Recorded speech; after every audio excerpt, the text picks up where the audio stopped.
Coach Show, episode number 490. My name is John Morgan, and Cold Coffee is with me, virtually speaking, as we are on opposite sides of the country right now. I guess like the two gambling meccas of the United States. I am currently in Atlantic City, and of course, you are home in beautiful Sin City, Las Vegas, where I hear, summer's basically over, right? It's down to 98 degrees, and you're actually able to step foot outside again? Yeah, well, it's funny. Yeah, when I went out for a morning walk today, it was about 90, and I was like, dude, this feels so good. I did actually just pull it up, and we're back up to 102 right now. But still, there was a brief moment. But right now, you figure it's high noon. It's just after noon. By the time we're recording this, so it's supposed to be probably the hottest of the day. But yeah, somebody the other day, I think it was on one of our work at the USA Today, that that place you used to work at, that other I've heard place. of it. I remember. The CEO had our town hall, and he's like, I pretty much consider summer over. Once we get by Labor Day, and I can see that. I still feel like we still got plenty of heat still left in the tank, but it's getting there. We're starting to get on the good side of things again. But yeah, this morning felt good. The wind was blowing. Got out and got to get some steps in. I feel bad, man. I've been slacking. Hey. I feel like the midsection's catching up to me again. So I got to get back to the stepping. So. Hey, you listen. I know that you don't need any excuses and you don't want any excuses, but this summer has been brutal in Las Vegas. It's been the absolute hottest we've ever had. It's literally historical temperatures. So for you to kind of get off your routine, I think is completely understandable. But glad to hear you're back on it. On the other hand, in Atlanta, well, first of all, let me just point out, we're a day later than we normally are, and it is 100% my fault. It is not Cold Coffee's fault at all. So I always want to take responsibility when it's me that's responsible for the delays. But took a red eye Tuesday night after Contender series. Made it to Atlantic City yesterday afternoon, and first of all, I was just an absolute zombie. I didn't have a direct flight. I had a layover in Dallas, and so it was I was able to sleep on the plane, but it was two short little naps on the plane because it was broken up, and I was just a zombie. And then we had meetings and planning, and we're getting ready for a big fourth quarter at CFFC, so just did not have time. So that's why we're doing it today. But I will say, I was glad I came in early because we never really get to do it. In all the years that I've been coming up here to Atlantic City, I never really had time to just hang out on the boardwalk. And last night, we actually just once we were done with everything, it was, and you talk about nice weather, bro. It was 80 degrees with a little breeze coming off the ocean. Yeah. We were sitting outside walking the boardwalk, smoking some cigars. And just, I was going to say, did you smoke a cigar? Oh, we did. We had a couple of them, man. We had a couple cigars to just enjoy. And I rode in a helicopter for the first time. I had never been in a helicopter before. And they, at the end of the pier here at the boardwalk, the pier that's here, I think it's called the Steel Pier, something like that. It's got a bunch of games. It's like a carnival. I've seen it before, but I've never really walked through it and realized how vast it is. But it's like a carnival. And then at the very end of it, they had a helicopter that was just giving little quick aerial tours of the Atlantic City boardwalk. And Rob Hadak, our boss, the CEO here at CFFC, he was like, "Does anybody want to take it?" And I was like, "I'll go." So myself, my co-host Gina Lucille, who I'll be working with again tomorrow night, and Uncle Rudy, we piled into the helicopter and took a little quick trip around. And wisely, I pulled my phone out and started recording with it. And I think if you tune in on Friday night on USC Fight Pass, you may see a little bit of aerial footage of the Atlantic City boardwalk that I captured, baby. There you go. I'm coming for your job, Cold Coffee. I'm coming for your job. I'm coming for everything you work for. It's crazy, man, how good. And I know you keep up on those iPhones, man. Some of the footage that those iPhones crank out, man, is pretty spectacular. So, yeah, I'm not surprised at all that you're able to get some good footage, but that's awesome. It's funny.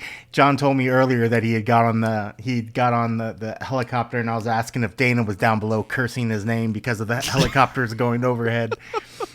If you guys didn't know, at the last pay-per-view at T-Mobile, I'm sure if you guys watched it, Dana, we had the loudest helicopters that just happened to keep going over, and Dana finally just lost it.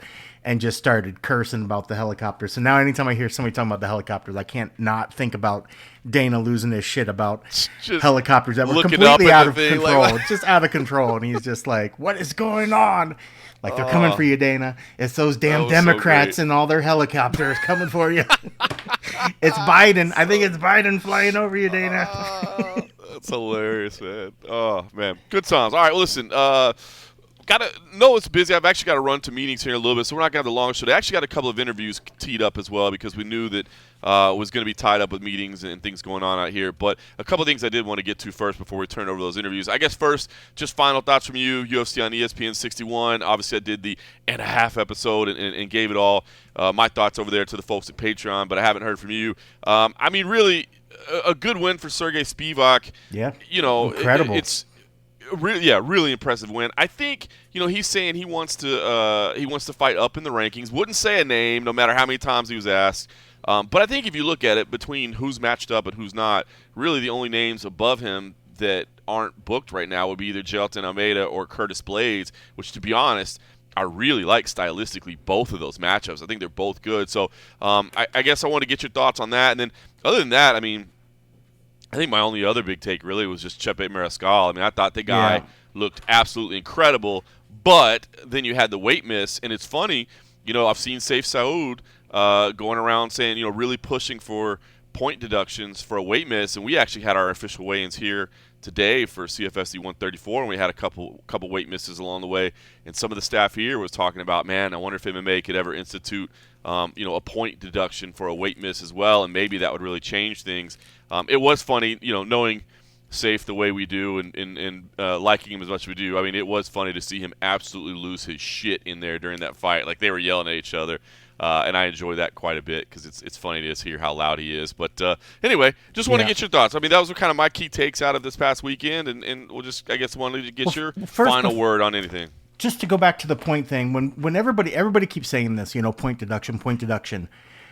Explain to me what they mean. Are they, because they're just referencing 1 point from one particular round, correct? Well, that's it. So what most people are saying is you go into round number one down 10-9. Now, this is CFFC staff. We weren't suggesting, but we were just kind of shooting the shit earlier today, and somebody was like, or what if it was like, if it's over 2 pounds, then you lose a point in round number 2 as well. And if it's over 4 pounds, then you lose a point in round number 3 as well, or something like that. But basically, the overriding sentiment is, you go into round 1 and you're already down a point. The most points you can get in that round is 9 points.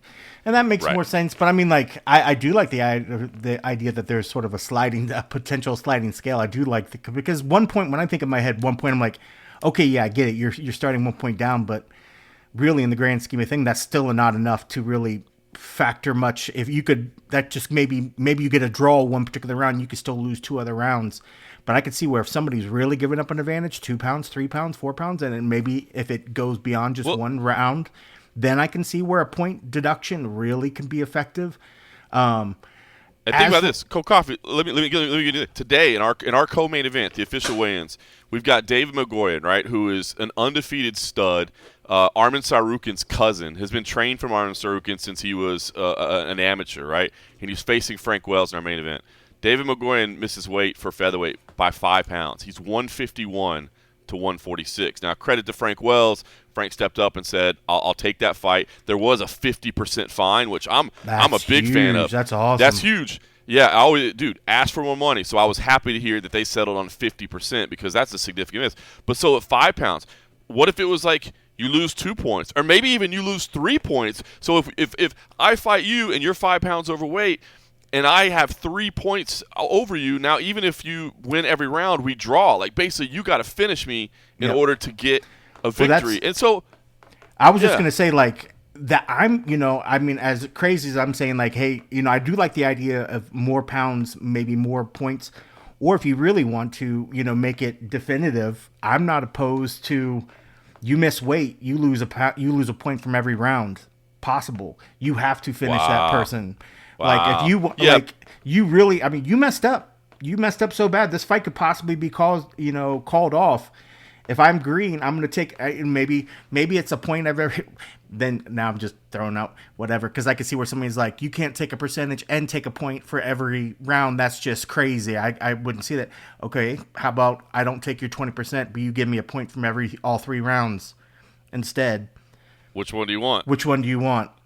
Yeah, or I mean, look, I'm not opposed to really throwing it at him because if a fighter's being told you miss weight, I'm already dinging a point from every round. The most you're ever going to get in a round is 9 points.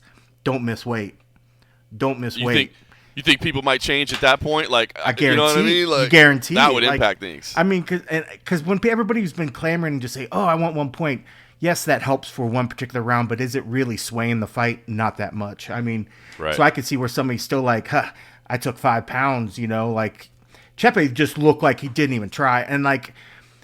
I did pick him to win, sorry, Safe. I think Chepe is a hell of a fighter. I think Damon's a great fighter as well. It just, I just felt like he's a little bit longer in the tooth. I just thought that maybe, this was just Chepe's to win. But what got me at the very end was just his sort of this lack of awareness and lack of remorse to the whole weight cut. And I was just like, he was like, yeah, because we were asked about, like, what are you going to do different? He's like, well, with the temperatures out here, you just got to plan differently. You just got to take it accordance to how things might not be the same. So you just plan in advance.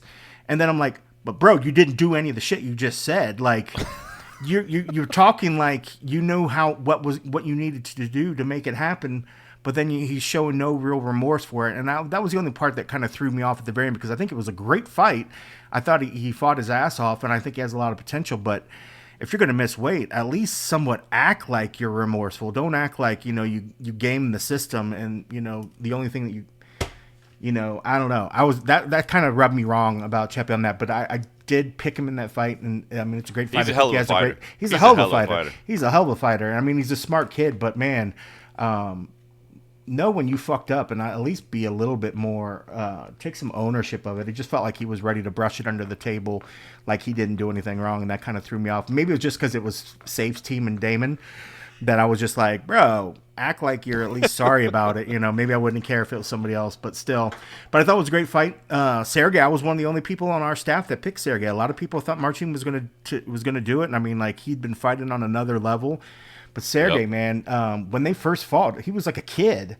I mean, he's still not an old dude now. He's like 28 now, I think, or something like that. He's not even, I don't think 30, or I think he was 25 when they fought, 24 when they fought. Maybe he's 29 now. I want to say he's under 30. But he was like a kid when they first fought, and so he's got a lot more experience under his belt. I mean, he's fighting better than ever.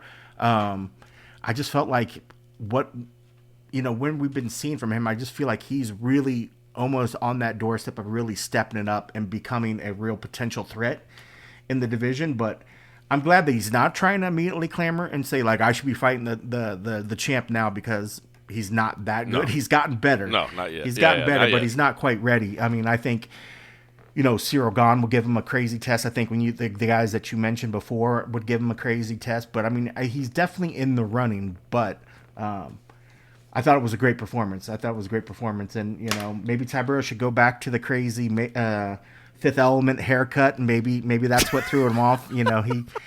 He has too much hair on his head. Last time he fought there, his balance was off because he had too much hair on him.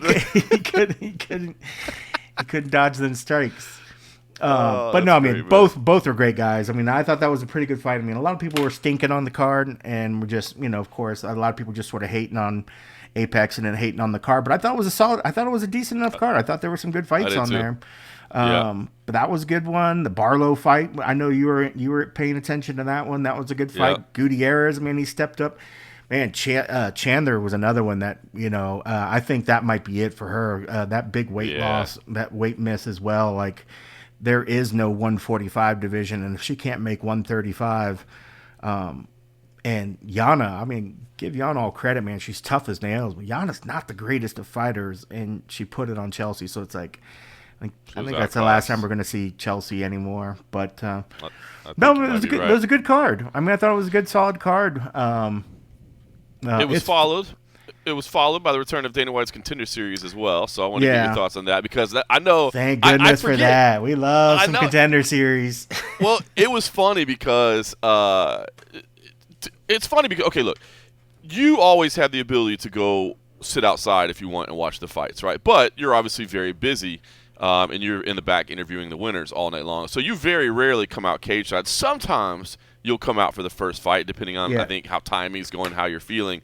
So I'd kind of forgotten that Contender Series, you get to sit there the whole night. Like, you just get to sit there and watch and all take the in fights. some fights. And I could tell that you were – I know, I could tell you were feeling it. Like, you were having a good time. So I just wanted to get your take because I know you get to sit out there and actually take in the whole fight. Yeah, I get to feel like a spectator when I'm sitting there. Most times when the event, I'm watching on a TV screen, then I interview the fighter, and then they'll watch the TV screen.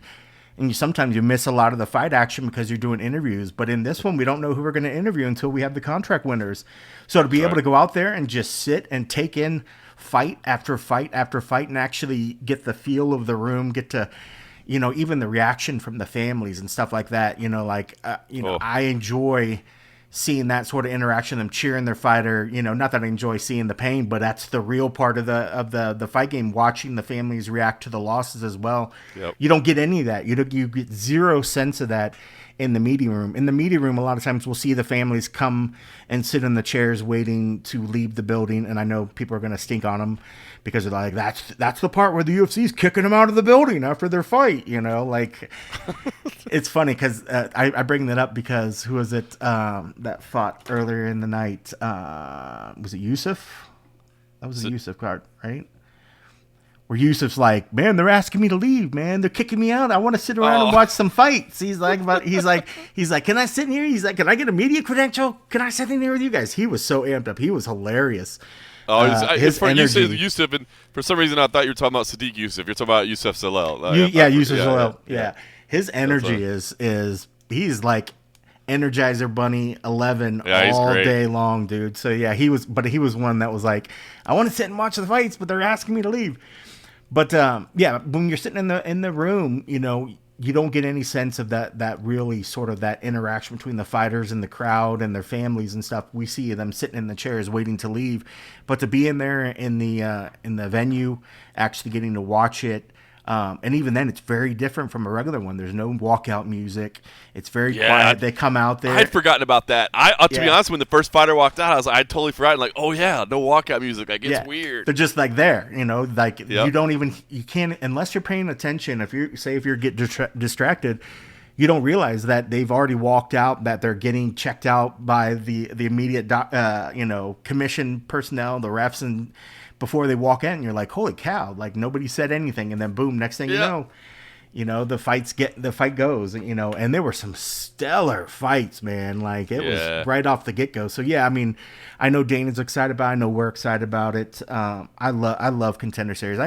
The fight weeks where we have fights 2 weeks, 2 events in a week gets to be a bit much, but we don't have too many of those. I think we have like 2 of them this season. Well, it's different because we used to get like 8 of those in a row when they weren't doing anything but Vegas. You know what I mean? So it was like 8 weeks in a row of being at the Apex 5 days a week. It's like at that point you're just going into an office, and that's like one of the things none of us wants to do for a living is go into an office. You know, like, can I just leave my shit here? Like I'll just be back tomorrow.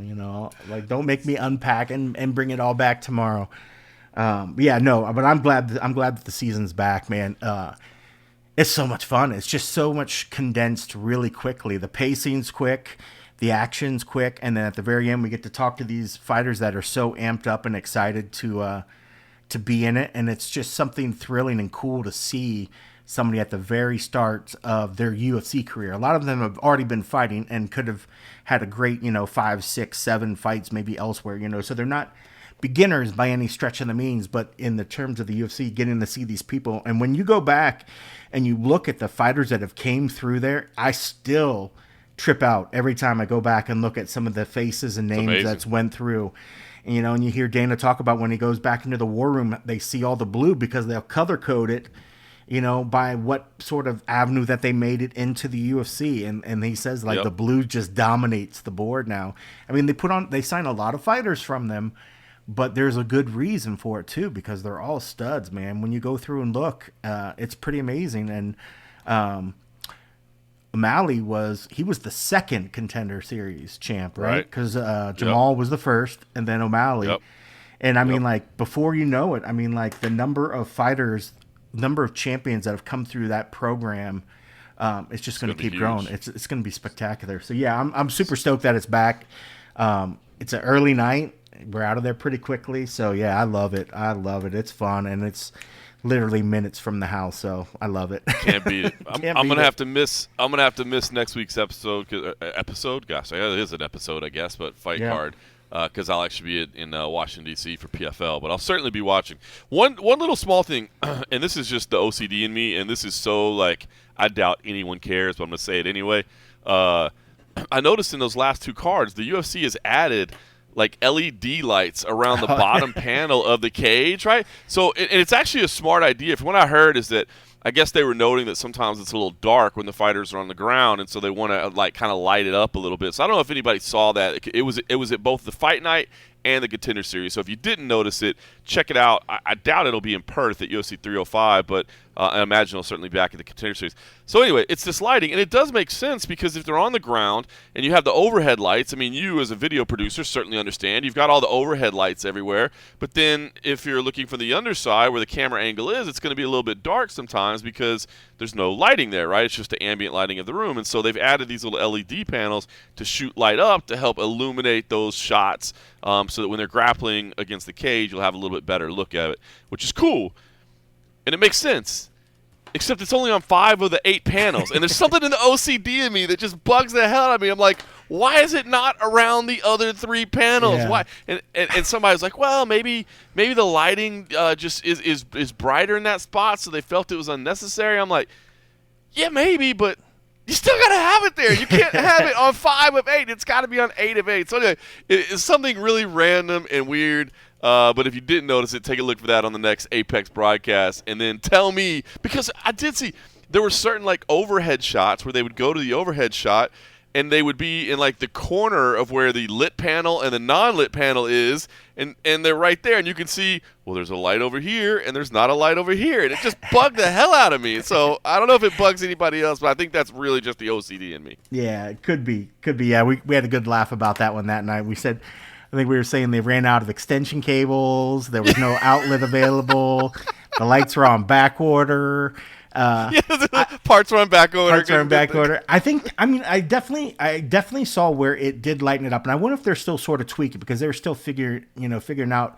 I know by having the addition of the light, it created these. Anytime you have light coming from down and pointing upwards, it kind of gives you that weird sort of shadowing, say we used to always like when you try to make scary, faces and you put a flashlight under your face and then you have the weird shadows.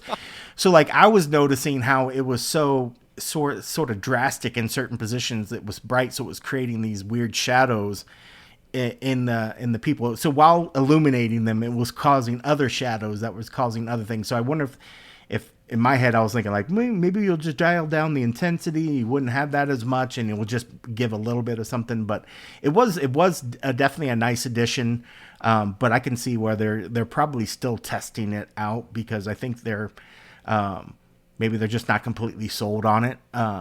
Because I mean, until we saw the lights, it's not like we complained and said like, oh man, I hate it when they go to the ground because we can't see it, because we were just used to it. Now that they're doing it now, I'm starting to notice in the differences of the addition of it. And then I'm like, is it good? Is it not good?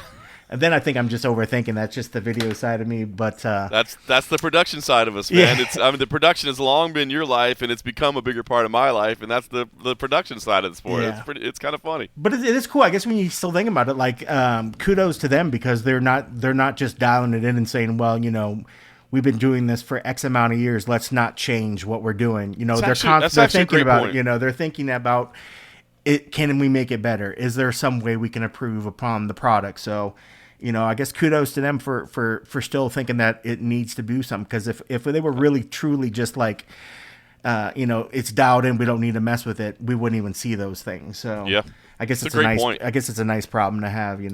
So especially when you consider that.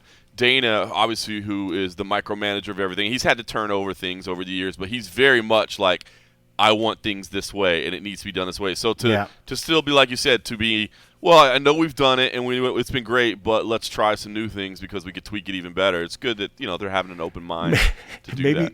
Maybe those lights are on the back order for the rest of that $20 million project. They're one of the line items. They're like, can we get the other 3 sides, the other 3 corners added in? They're like, yeah, just put it on there. Put it on there. They're like, listen, man, we only have the budget right now for 5 of the 8 lights. But the once the full reconstruction gets done, then we can put in the other 3 lights. But I need you to hold off until fiscal quarter 3 is closing. Once that's done, then yes, dude, it was and that I'm glad it's funny because that was the only thing I was going to ask Dane about in the post was about what I've now just dubbed my dirt tweets. I was going to ask him about the construction update. I had wondered because I was in my head was like, man, I don't know the cost of things, but I was saying if it even just stayed to what it was out front, and who knows, I was thinking anywhere between 5 to 10 million. So to hear Dana say 20 million, I was like, okay, wow.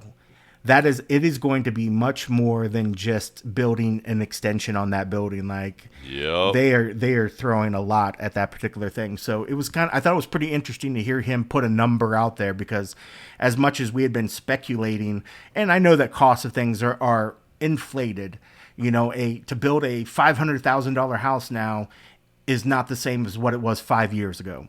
So while Dana says 20 million, I think we can immediately think, wow, this is going to be a huge renovation, but I don't know. I don't know what the cost of things right now, but I do think that it is certainly a substantial investment because it's not like he's like, bro, we're throwing down $500,000, which sounds like a pretty decent amount too. But to say I'm throwing down 20 million for this, I did think it was interesting when they're asking him, he's like, but I don't really know. He's like, I don't think we're going to close. He's like, I'm like, Dana, how do you not know this? Like, he's like, don't know. Somebody else knows that. I'm like, bro, you know everything. How do you not know this? What a great position he's in, right? They can just be like, I don't really know. Like, that's that guy. I mean, it's 20 million. I mean, I'm not going to pay attention. That's chump change.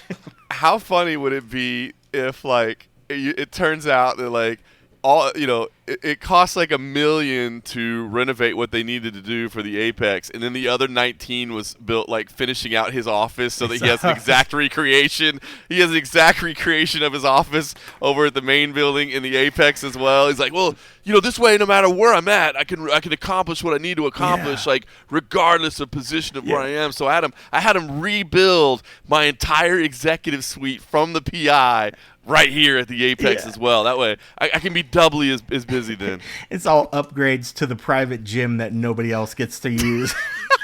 He's retrofitting it all out. Be like, you got to see the high-tech equipment that we have. Oh, you got all that for the fighters? Oh, no. Those dirty folk don't touch my machines. That's funny. All right, listen, UFC 305 is this weekend. I'm very, very fired up for it. I won't offer a full breakdown of everything because I'll leave that to the people that are on the ground and that are, at the press conference. And I guess I will say, from what I've seen, the countdown episodes, or the embedded episodes, I should say, look, there's tension in this rivalry. There's no question.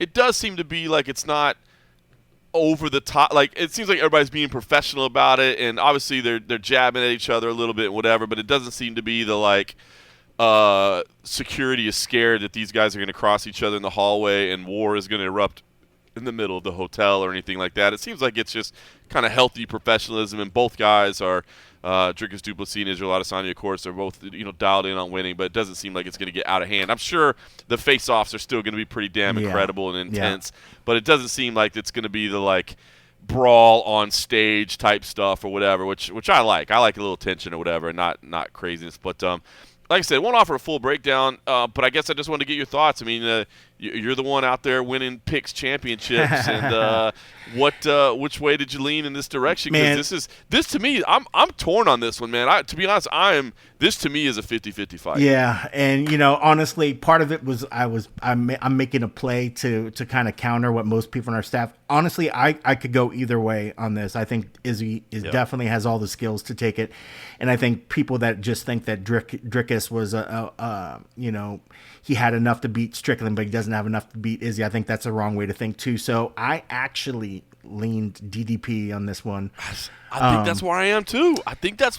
But I mean, I'm not going to bet the house on it. I'm not going to, if I was you, I wouldn't put your kids' college money on it. But I mean, like, to think that DDP doesn't have a chance in this, to think that, that Izzy is just this unbeatable, foe. I think we've seen that Izzy is beatable. And, and I think it just depends on partly, I know Izzy's saying the right thing, said camp was great. It's whatever Izzy shows up. I mean, we know Izzy's got all talent in the world, but sometimes the Izzy, if he gets locked down and just doesn't move forward like he does against Strickland, we're just like, what the hell happened? Like, who is this guy? I mean, and if I just, it's weird to say that it's the mental side of the game that's going to either win it or lose it for Izzy, and I just don't know, man. Like, he's just he's made me question, not his heart. I'll never question his heart, and I'll never question his actual skills, but sometimes he gets caught up in these things, and I think he almost is his worst enemy. I think he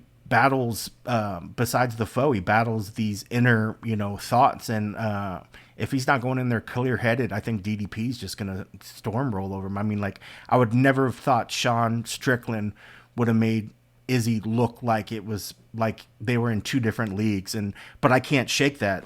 I can't shake that image, and I think that Drickus is powerful, man. He is powerful. He is strong, and he is one to push the pace. And I mean, I think if anything, he's gonna try to mirror like what Strickland did, and he's gonna walk Izzy down. He's gonna not let Izzy get that range to where he can throw those crazy leg kicks, and if Izzy gets him and catch him, we saw what he did to Pereira. I mean, like, and Alex is a beast. We know that Izzy has that power and he has that technique should he land it, but he's got to fire that off. I mean, we saw what Alex did to Strickland. If you do the MMA math, it shouldn't have worked out to how that Strickland was able to just shut down Izzy. But I think that's the blueprint that DDP needs to follow, is just to march forward, use that power, get his hands on Izzy, and just use that strength. And I think if he can keep it close and keep it to where Izzy doesn't get a chance to throw those crazy kicks, I think it's just going to overpower him. And I could be completely wrong, but yeah, me and Farr are tied on this one, and a lot of people went Izzy. So this is again partially a play for the championship. Yep. So I went DDP on this one, but honestly, to say a pick'em between like two like former champs feels weird, but it is kind of like a pick'em. I can see where both sides have a case. I think so too, and I'm leaning DDP, but I know that you cannot count out Israel Adesanya based on his skills and based on his ability to deliver in moments like that. Man, I feel like he's able to manifest moments like this that are special. So we know obviously how much it means to him, how much the words of DDP angered him. So I'm intrigued by this, man. Really intrigued by this. If he makes DDP emotional and gets in his head, he could win the battle before it ever gets started. I think the thing with Strickland is as much as we've seen things affect him, I think when it comes down to his performance, it's like a vault, man. Nothing gets in there. So I think he was able to stay focused. So I think if DDP doesn't get too overly emotional, he's going to be okay. But if Izzy can talk, Izzy is so smooth talking, like he's got a way to just jab you with his words and his the way he delivers certain things.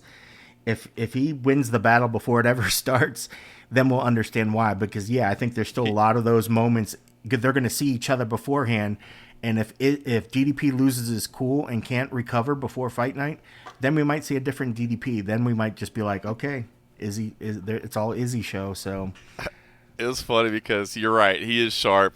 He is very sharp with his words, his delivery, and then every now and then he drops a Frozen like Elsa, and it doesn't work out so well. But I fucking love anime, so I'm like, yeah, good attempt, bro, good attempt. He does pull out some random ass shit. But what's terrible is because if I ever try to talk shit, I would probably pull from the same well.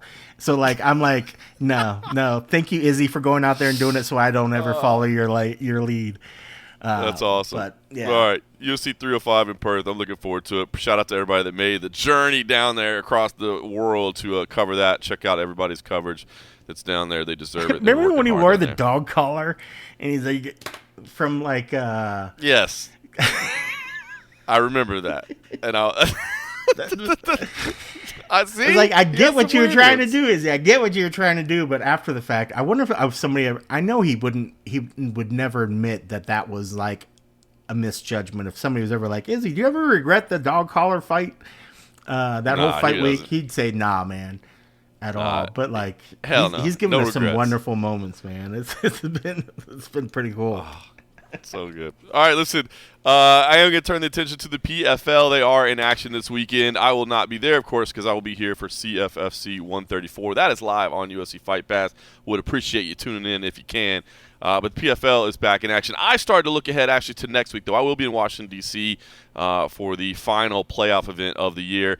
And headlining that is Brendan Loughnane, and I was able to get a hold of him this week and speak with him, and I wanted to have that interview teed up for you here. So here was our discussion earlier this week. PFL headliner Brendan Loughnane. It is Brendan Loughnane who is back in the PFL playoffs, and he is ready to launch that playoff run on Friday, August the 23rd in Washington, D.C., when he faces Kai Kamaka in the 2024 featherweight semifinal. First, Brendan, I'll just ask you, I guess, what's it feel like being back in the playoffs? I mean, I know it's a little bit disappointing in last year, so is it relief? Is it excitement? Is it, destiny? I mean, what is the feel being back here? I mean, a bit of everything you just mentioned. It's just nice to be back in the semis. 2 fights away from, hold on, second one of these bad boys. I love it. Hey, and a nice check that comes along with that bad boy as well. Exactly, John. I love it. All right, well, talk about, first of all, let me just ask you this. This is crazy, right? When you look at the run you've had, 14th PFL fight thus far, hoping to make it 15, of course. And by the way, that includes a year off for COVID, man. So, I mean, talk about this schedule that you've been able to keep. I mean, everybody says that they want this, right? They want to stay busy. But, man, once you get it, I feel like it can be grueling as hell. So what has this been like for you? Yeah, good question. So all I ever wanted in my career was activity. I used to ask God for activity. Give me activity. Give me activity. I want activity. And then PFL wasn't really a thing 5 years ago. It was only just starting. They'd only done one season.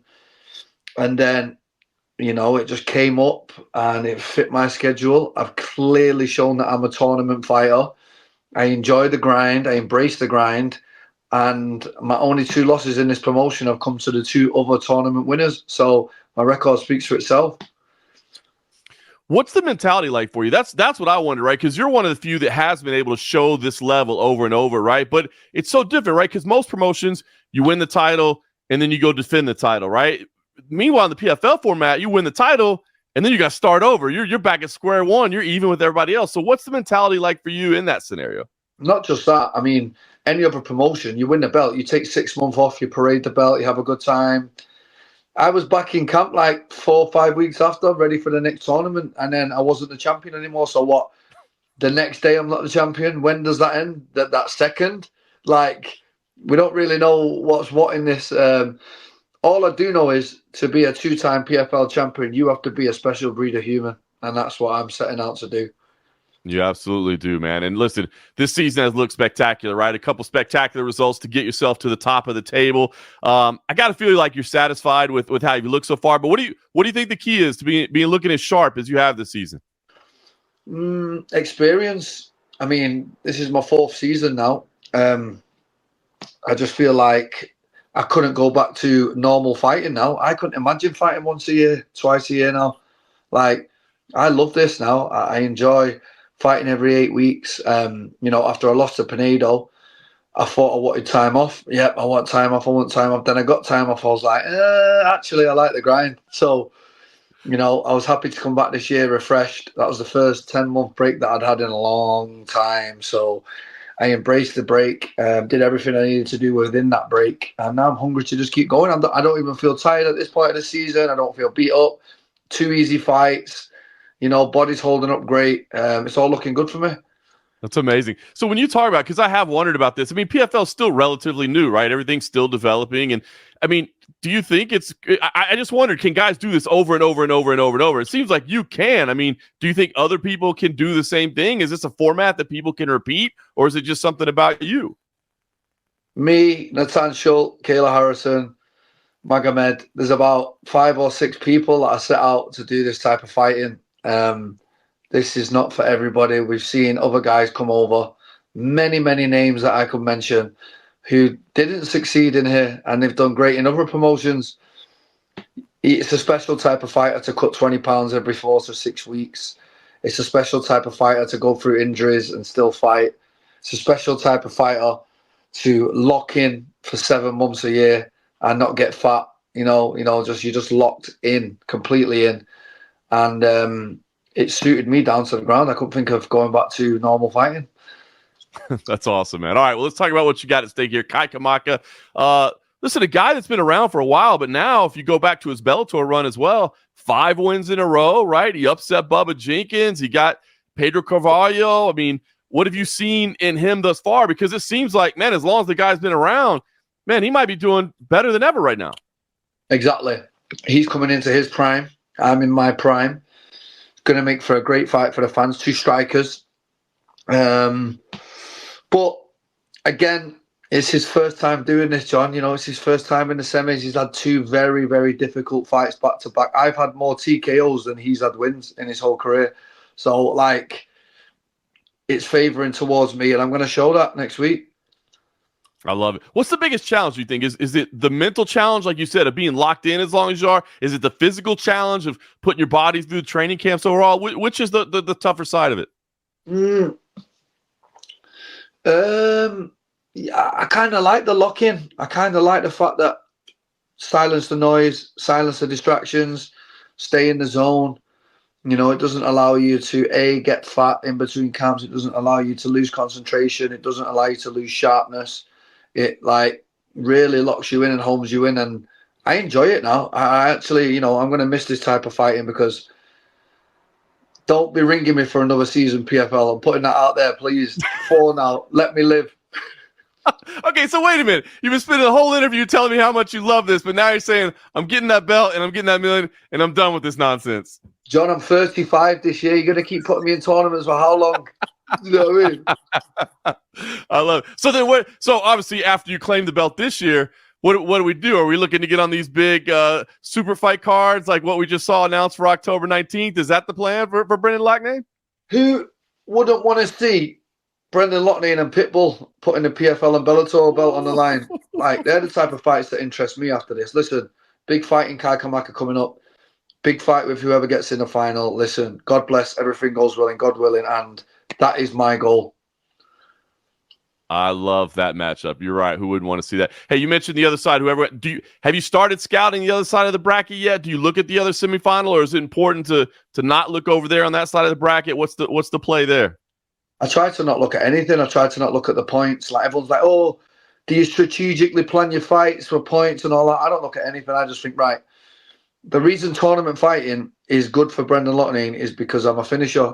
In my career, I finish a lot of people, 16 TKOs. So for me, it's there's a good chance that I'm going to finish her. So for me, I've been clocking up points for years and getting myself to the top of tables, things like that. So tournament fighting does favour me. But for the guys that like to eke out decisions, split decisions, it's dangerous. You know what I mean? So now we're at this stage where points don't matter. It's a single fight. Winner advances, loser goes home. And again, I've been in this position before. I've lost in this position and I've won in this position. And I know how it feels to be in this position. And I think the wealth of experience behind me is what's going to take me over the edge, over the line. You talk about your experience, man. I mean, your career record at this point, 29-5. I mean, you win these 2 out, 31-5. Bro, there's not many people in the history of mixed martial arts that have put together a record like that. I mean, I know you can't step back and look at the whole picture when you're in the middle of it, but is that something that you're proud of? Because, I mean, literally, there are not many career records like that. Well, I'm going to be honest with you, right? 29-5, but if I'm brutally honest, there's 3 split decisions on there, and I didn't lose them, John. I am one to hold my hands up. Mavlid Habalaya beat me on a split decision. That wasn't a split decision. That was unanimous. He beat me. Pinedo knocked me out. Listen, he beat me. Mike Wilson did not beat me. Pat Healy did not beat me. And Tom Ducomar most certainly did not beat me. So let's add them 3 to the record. We're talking 32. 32-2. 32-2 is what I should be in my eyes, yeah? 32-2. We're talking crazy numbers. And you had another 2 that I'm about to get, yeah? You're talking 34-2. That's where I should be at, John Morgan. On top of the 7-0 amateur, on top of the 2 fights on Tough. Like, I've got a wealth of experience. I've got some of the most devastating knockouts in the history of not just PFL, like the history of the sport. And the legacy is going to be complete when I get the 2 belts and I get 2 more TKOs and I run this whole season with TKOs. That's the plan. I love it, man. That is amazing. It is really cool to look at. Hey, I did want to ask you outside. I know you're focused on this fight, but I did want to ask you. I saw outside of your career, you started a community project, right? Free martial arts lessons for kids. I mean, that's a beautiful thing. What can you tell us about that? And I guess why was that important to you? Right. So I'm from Manchester, born and bred. I started doing martial arts here when I was 15 years old. I'm now 34. I feel like I'm in a strong position to give back to the community because a lot of people look at me like, oh, Brendan, you're the guy that does martial arts. So local community centre that me and my coach used to go to. My coach has been working in this community for 45 years with martial arts and kids and stuff. And I was like, look, let's start something. A lot of things that people don't know is I started it. PFL have actually funded it now till the end of the year. PFL have made a donation, yeah. So get that out there. So respect to PFL. Wow. Star Pro, they give me 25 sets of boxing gloves for the kids. So other people are putting their hand in too. I'm kind of spearheading it, but we're starting something and hopefully it can grow. That's awesome. Why do you think it's important for kids to train in martial arts? I have a 12-year-old son. I've had him training since he was 5 years old. Not because I ever for a second want him to fight. I just think it's important for a guy to be able to have that self-confidence and the lessons that you learn. So what do you think is the important for kids to train martial arts? Many things. Discipline. It gives you focus, gets you off the street, keeps you physically fit. It teaches you diet and it teaches you so much about yourself mentally when things aren't going your way in sparring and training. And there's so many lessons you can take from it, and it does make you a good human. And especially if you've got the right coach. I've put the good coach in place for when I'm not here for the kids. And yeah, I just hope that it spearheads something. And my long-term goal with it is, this is just one youth club. I'd like to package it up and say, okay, these are 20 kids that I've had now for 6 months, a year. This is the improvements they've been making. And then go to the other councils within Manchester and say, look, is this something you think we could roll out amongst other youth clubs within the city? I just couldn't believe they didn't have martial arts. They have over 1,000 kids in this place a month. And I thought, how have you not got any martial arts in here? So hopefully this starts leading. I don't know, there's a bigger picture here, and I don't really know where I'm going with it yet, but I like it. I love it, man. That's awesome. I love to hear you give it back. And the other thing I got to ask outside of your own career, got to ask about the big man, Darren Till. Saw him in there in the gym. What can you give us the inside scoop? How's he looking? You know, we always want to see that man fight. Exactly. Don't we all, John? I mean, I'm trying my best, but it's a difficult little road. The boxing road's very difficult, as you know. Ideally, we want to see him fight Jake Paul or one of them guys, but I mean, Jake Paul isn't looking to fight Darren Till at 31 years old in his prime, is he really? Like, he's out there looking for the much easier matchups. But who knows? Who knows what's going to happen down the line? I love it, man. Well, it's great to see him in there, and hopefully good things are ahead for him. But we know good things are ahead for you. It's August 23rd. It's Washington, D.C. The Anthem, which, by the way, is a super cool venue. So if anybody's out there, nice. Get tickets to it, man. It's a beautiful venue. I'll be there. If you're not going to be there, it's on ESPN, ESPN Plus. So I'm looking forward to seeing you compete in person. You've been through this before. Talk to me. What do we see on August 23rd, Brendan? It's just fireworks, isn't it? Every single time a healthy Brendan just brings fireworks, and I've got the perfect opponent for it. He's up for fireworks too. There's going to be no laying and praying. Let's put it all on the line. No doubt. There's a reason that one's the main event, closing out the show for sure. So we're looking forward to it. Brendan, I'll see you out in D.C., man. Appreciate the time, brother. Thank you, brother. See you there.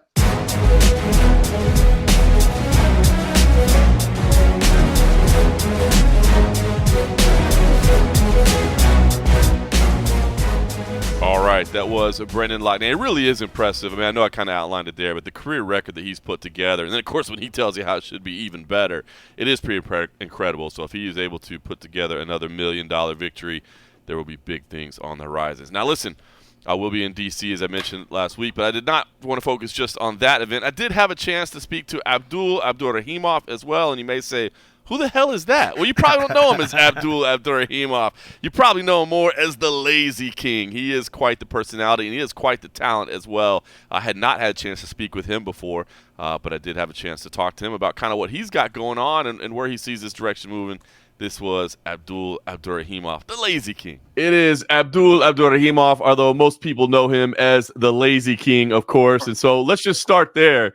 Your friends, your training partners, does anybody call you Abdoul at all? Or are you just King or Lazy? Or how does that work? It depends. It's a little bit of everything, you know. It's Abdul, Lazy King. You have a little bit of everything. All right. So you're okay. We can call you whatever you want, and you're okay with it. Yeah, it's okay for me. All right. Well, we'll go with Lazy King. Let's talk about it. I mean, former Aries double champ, now, of course, a PFL fighter.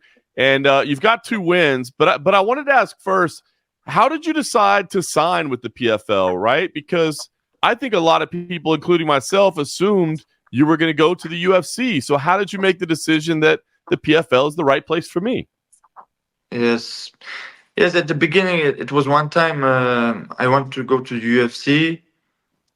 You know, I did what of my part, what I can do best. I did for my part. You know, I had the wins, I had the media stuff, and so everything was good, alhamdulillah.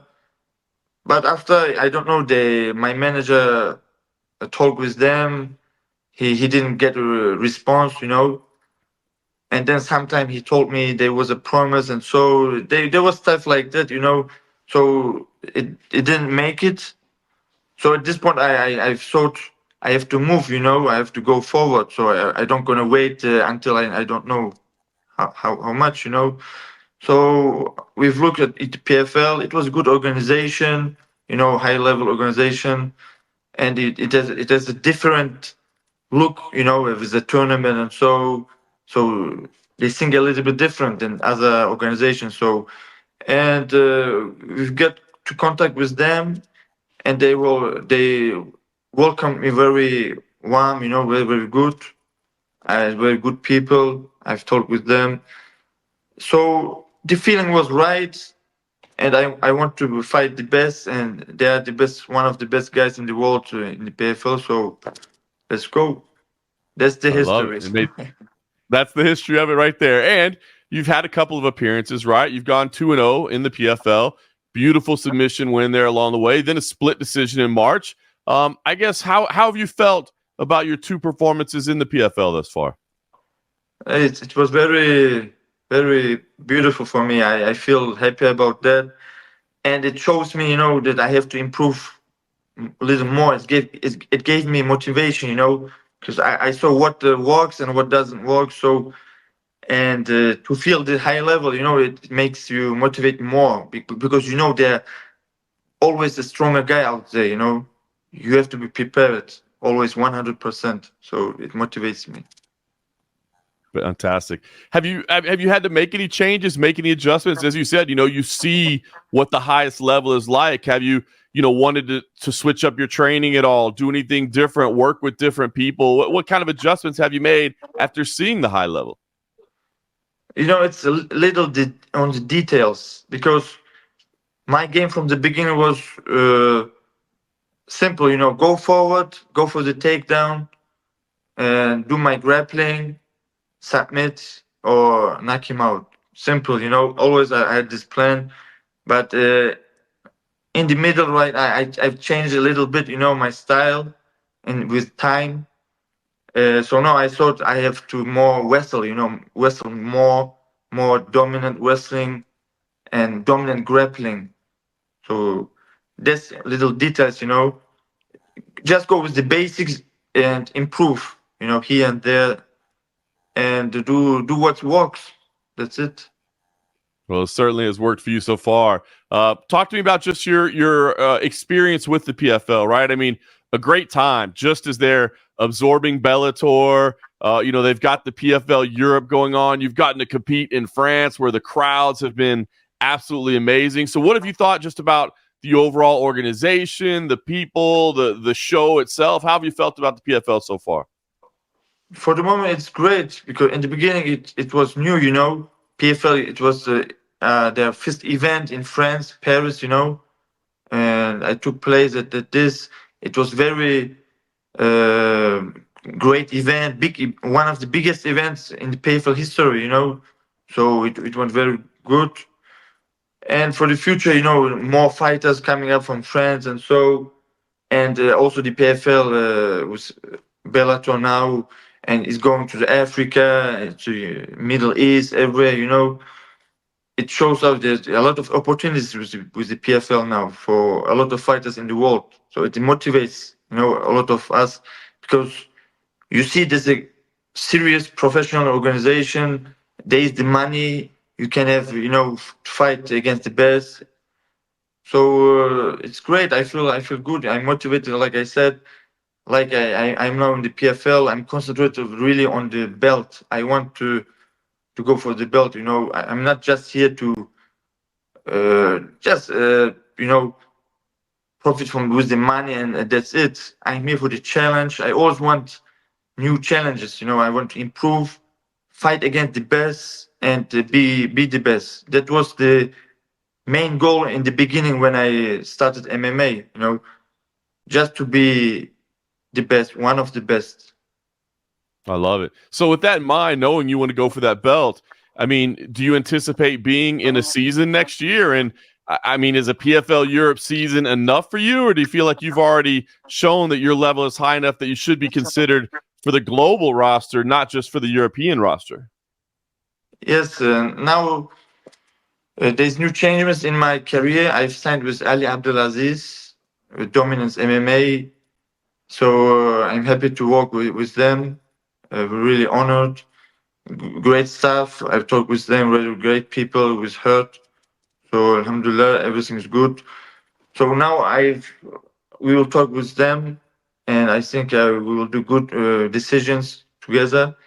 And I want to, like you said, the global division, fight for the Bellator belt. I think maybe. But we will see, I trust Ali. I know he will do the best for me. And we will see the best option. But like I said, I want to go for the belt, I love it. Let me ask you this. Welterweight belt or middleweight belt, right? You were a 2-division champion in Aries. Do you still have, 2-division dreams, or do you feel like one weight class suits you better than the other? Yes, I still have 2-division dreams, but you have to start with one, and it's welterweight for the moment. I like it. All right. Well, you got to have one focus. Maybe you get that first belt, and then you go for the second belt. Yes. I love it. You talk about signing with Dominance MMA. Obviously, they have a lot of connections to training partners and people here in the United States. Do you ever envision yourself coming to the United States, maybe coming to Las Vegas even to train with some of the guys on the roster there, or do you feel like you get everything you need in France? Yes, I have everything, but I need to also to go outside and find new people, because you will always learn something new. So that's in my mind. In the future, inshallah, I will come to the USA and train with great people. I'd love to see that. Hey, talk to me about France right now, right? I mean, it was so weird that MMA was illegal for so long, and now we're seeing these amazing crowds. How do you feel the acceptance of MMA is in France right now? I mean, is everybody buying in? Is there still some resistance to the sport of MMA, or do you feel like France is all in on MMA now? Now we can say that France really a good place for MMA, good business here. A lot of new fighters are always coming up, solid fighters from France, they're there, and the crowd, they're one of the best crowds in the world, like in London, and so they're here, you have some atmosphere in the arena. So and also the promoters, they all see this, they know there's a lot of potential with the pay-per-views, and so it's really great for now in France. And now, because in the beginning when I started MMA, my career as a professional, it was forbidden. So I fought a few times in France. It was with regulation, pancration. Right. Everything's like MMA, just on the ground, only grappling, not cannot strike. So now for me it's a little bizarre. I'm, surpassed with all of this too fast. Changing a lot of change for me. I have to adapt and focus. Only that I need now. I love it, man. All right, so listen, you talked about tournaments. You talked about maybe a Bellator belt. Here's what I'm interested in, because the season is next year, and maybe you'll be the global season. At worst, it would be the Europe season. But in the meantime, look, there's a big pay-per-view that just got announced in October. I think the Lazy King on a pay-per-view would be really nice to see. But Bellator is coming to Paris, your backyard, just down the road in November. So maybe that would be an opportunity for you to compete for a Bellator belt already. Have you started thinking about that? Does one make more sense than the other? That big pay-per-view card with Francis Ngannou and Renan Ferreira and Chris Cyborg and Larissa Pacheco. Would you want to put your name on that? Or would it make more sense to maybe have another fight in France and maybe even a title fight there? Yes, there are a lot of options. Of course, I have to. I'm also waiting for the proposition. I'm not the one who choose. By myself. So I'm ready to fight. I want to fight. So I want to be active, and I want the best. If I can get one of the best, I'm happy. So we will see which option is going to be for us. But no matter what, like I said, I have to be focused. Each fight is going to be, very serious fight. I have to win. And because if I want my goal, I need to be, win. So that's the main plan is that. And also at the same time, I just want to enjoy the process, enjoy the moment, enjoy life. That's it. That's awesome. I was going to ask you, as you start to move up the ranks, part of what made Lazy King, so great on the build-up was the personality too, right? Hanging off the cage and fun time on the microphone as well. Yes. Is it still about, being an entertainer, or do you think more like, okay, maybe I have to dial that back because I really have to focus on just wins and losses to move up the ranks, or is it the whole package? I need the whole package, because it's not like I'm acting a role, a character. It is who I am. I love to make fun and enjoy, celebrate like I celebrate. It comes like that with the feeling. It is who I am. So like I said, I'm also, you can be serious but enjoy at the same time. I have to find that balance. Like in sparring in the gym, you need to be serious, but at the same time you relax and you enjoy. You can jokes a little bit. I like the Anderson Silva style, little bit like that. Mm-hmm. That's I'm inspiring, and mixing with some George St. Pierre and so John Jones. I need to find the real balance for me, with my style. You know what I mean? That's not a bad mix of guys to go there. Let me ask you something too. We're talking about the whole package. How many languages do you speak? 5. 5. English, French, German, Russian, and my mother language, Kumuk. So that's pretty nice for a promoter as well, right? You can talk to all those different audiences. Yes. There are a lot of potential with the Lazy King, so we can make good business.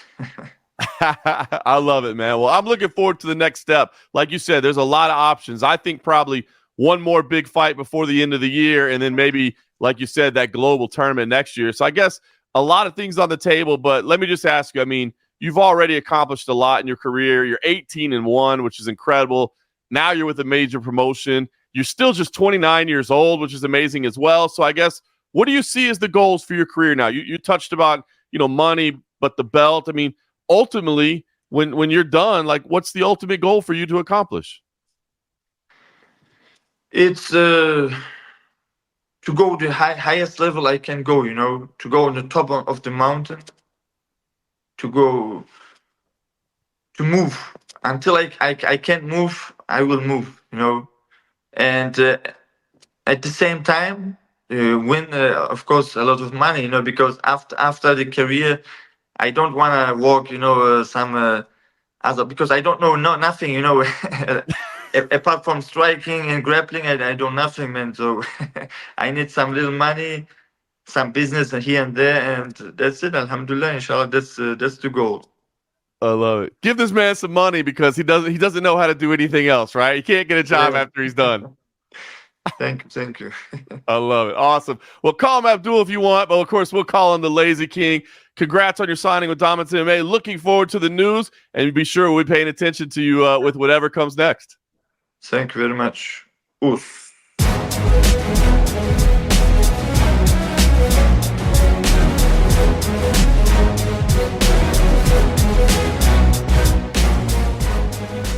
All right, so listen, tested last time out, but he did get the victory, and that's what matters. Big things potentially on the horizon. The guy does have a lot of skills. If you haven't watched him compete, it's worth watching his fights, and he's a personality as well. Wasn't quite as over the top as I was hoping he would be. I think I heard afterwards he was actually a little bit nervous.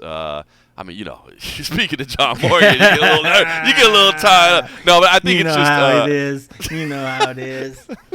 I think it was more the language thing. Even though he speaks 5 different languages, it was incredible. I don't think it had anything to do with John Morgan. I think it was just the fact that he was doing a video interview in English. But he did well nonetheless. So, listen, apologize. Who wins Lazy King versus the Liver King? Oh, I say Lazy King because Liver King is likely to seize up at any moment now and just fall down on the ground. His cholesterol just finally death by cholesterol. Well, not a single punch is thrown, and yet the Lazy King gets it It's done. funny because every time you said Lazy King, for some reason the Liver King kept going. I was like, no, it's different. It's different. It's the other guy. It's the other one, the one that can fight. All right, listen, I got to run. Like I said, it's a busy week here, so apologize I can't spend more time. But hopefully you enjoy the interviews. I always go back and forth on whether or not to share interviews here or just us talking, but this week it definitely made some sense. As I said, check out CFFC 134 if you can. Tafon Chukwi, Chris Dawkins in the main event, 2 USC veterans, 2 CFFC veterans returning. Interestingly enough, Tafon Chukwi weighed 4 pounds more than Chris Dawkins. Don't forget, Tafon Chukwi fought in the UFC at middleweight, and now he's actually the heavier guy at heavyweight. So we'll see how it all plays out. I do not expect that main event to last very long, so looking forward to that. But anyway, you can't make a pick, can you? You're not allowed to make a pick? No, I can't make a pick. I'm not allowed to make a pick. I'm commentating. I just don't expect it to go. You know who win? The fans win. The fans win because we're getting a highlight in that one. So, all right, listen, I got to run. Dawkins is going to win. I'm just saying. Dawkins is a heavy favorite according to the odds makers, and understandably so. So, all right, listen, I got to run. Appreciate you joining me, Cold Coffee. Again, apologies to everybody for being a day late. But hey, hopefully we still delivered on the entertainment value. Talk some MMA. Be back next week. Well, I will have the and a half for everybody over at patreon.com/MMA Roadshow from the event in Perth. Then I leave on Tuesday, so I guess we have to do something remote again. We'll figure it out. You know, it's funny. Mark Fellows hit me up, and he's like, I know that nothing's gonna bring in the streak into question. He's like, but did you guys figure out what day you guys are gonna tape? And I was like, yep, we're getting it done. He's like, I knew you would. Well, you know we get it done. You know we're going to get it done one way or the other. Next week should be fun, too. I was already going out to D.C. anyway before I knew that they were going to do a press conference for the big October 19th announcement. So looking forward to that. Francis Ngannou will be out there, Renan Fajeda, Larissa Pacheco, and Chris Cyborg. They'll all be out there as well. So looking forward to talking to them. So I thought you were going out there to turn down Kamala's vice. You know, being her vice. Aren't you going? I just got to do it in person. Turn down the nomination? Yeah, you probably should. Let her down softly. You got to. You can't just do that over the phone. So. All right, I got to run. I got to go make a meeting. We got some stuff to tend to. So I'm going to go do that. Hopefully everybody watches USC, watches CFFC. We'll talk to you soon. Thanks for listening.